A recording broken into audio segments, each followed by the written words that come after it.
Arestado sa buy-bust operation ng isang taga-deliver ng droga sa Quezon City. Halos 700,000 pisong halaga ng droga ang nakuha sa kanya. Balitang hatid ni James Agustin.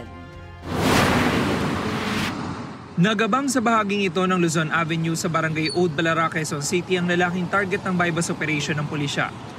Dumating ang mga operatiba sakay ng motorsiklo.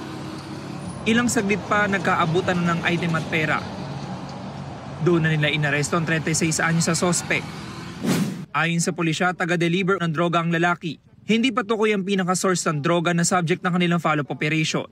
Ang diskarte kasi nila ngayon, yung lalo na sa amo niya, manggagaling yung utos sa amo niya na babae na sinasabi niya. So utusan siya, o sige punta ka rito sa isang lugar na ganito, ibibigay yung lugar, meet up mo si ganito na tao, mag-usap na kayong dalawa, iabot mo yung order niya.